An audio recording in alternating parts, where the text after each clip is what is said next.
Hello guys, this is a small guide about changing the jet plates in the inserts in the EK water block.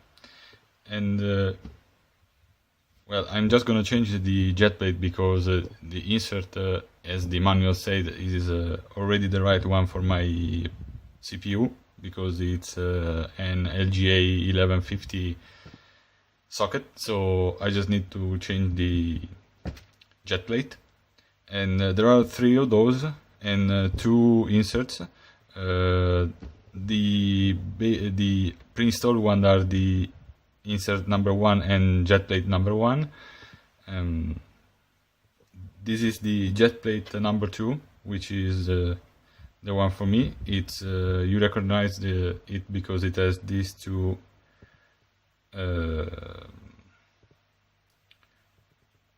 how can I call it, just 2 holes more than the 2 original ones. And this is the jet plate number 3 for other types of socket, but this is it looks the same as the one they installed, but since the outside one, you don't have to be super smart to know that it's the i3 and on the i1.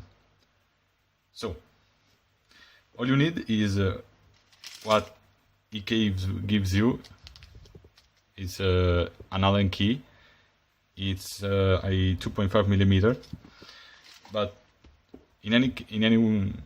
for any situation, I have my personal set of Allen keys from Beta.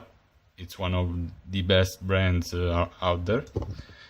But since I kind of hate working with Allen keys, I have my personal screwdriver with a 2.5 bit Allen key on it, and that's the one I'm gonna use. So let's put away the insert number 2 and the jet plate number 3.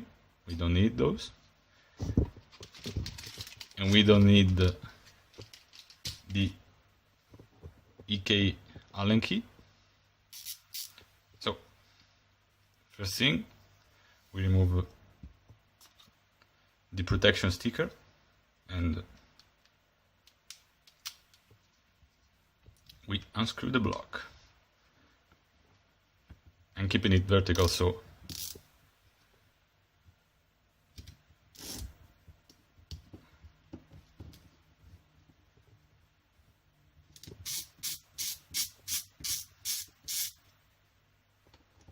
remember to unscrew them in a cross pattern, so this, and this, and when you put it back together, it's the same pattern. Don't matter which one do you start, but remember to do a cross pattern. And this also goes for when you're gonna mount the water block on the CPU.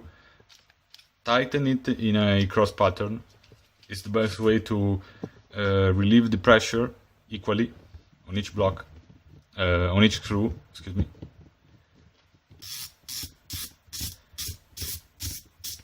Alright, 2 more to go.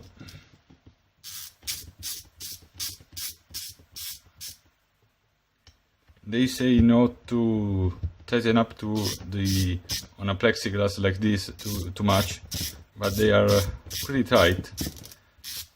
So I guess at EK they don't care. Just joking. So now they are loose enough so that you can remove them with your hands.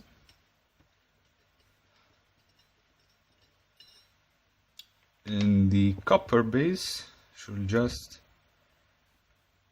come off, I guess. Oops. Okay. So this, remember to always keep an eye on the rubber gasket. If you lose that, you're screwed. So the only thing we're gonna do is remove the number 1 jet plate and go with the number 2.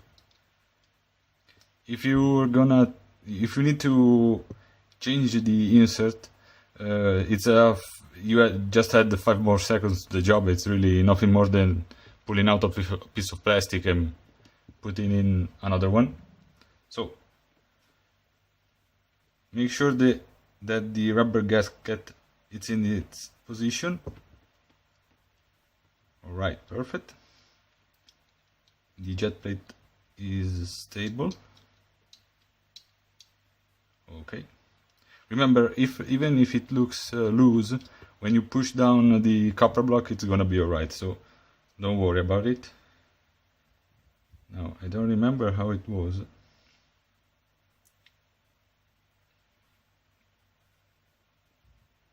Alright, it's like this.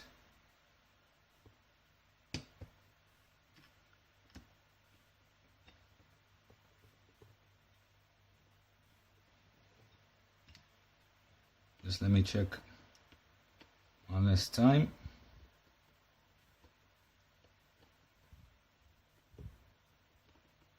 Alright, it's fine.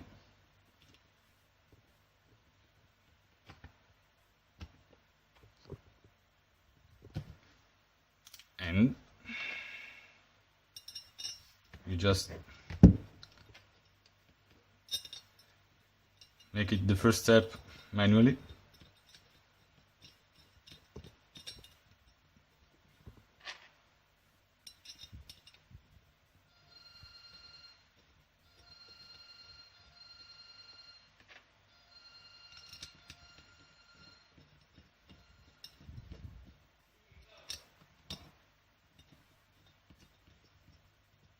Okay, so now, just as I said before,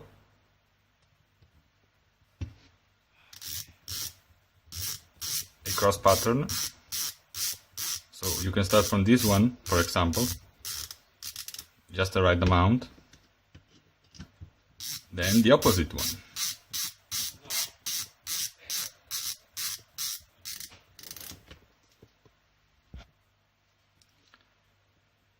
So we go again,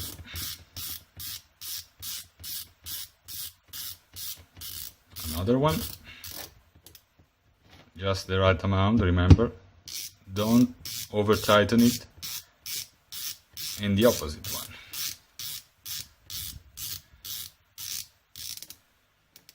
Now you just give it a little extra torsion, just when it gives you resistance. The opposite one too.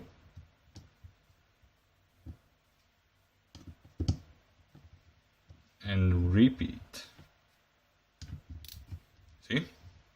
Everyone can do it. It's a pretty easy job.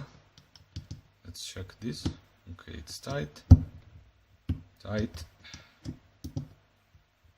Tight. And tight. And if you look on the other side, you can see that, I don't know if you see it right now, but you can see the rubber gasket, it's perfectly adherent to the border, even down where the sticker is. Yes, it's perfect. I'm gonna fill it with some drops of water just to see if it's perfectly tight, but well, I don't see any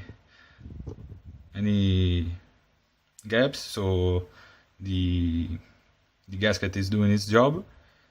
It's tight the right amount. That's it.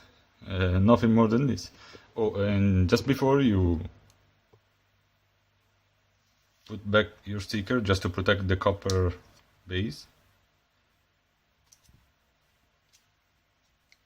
Well, it's fine, and nothing important. I'm gonna put it back in the box until my GPU water box comes, and that's it. You just successfully chain the jet plate, and now you're ready. There's no tingling noise, so it's still on the copper base. No problem whatsoever. See you in the next video.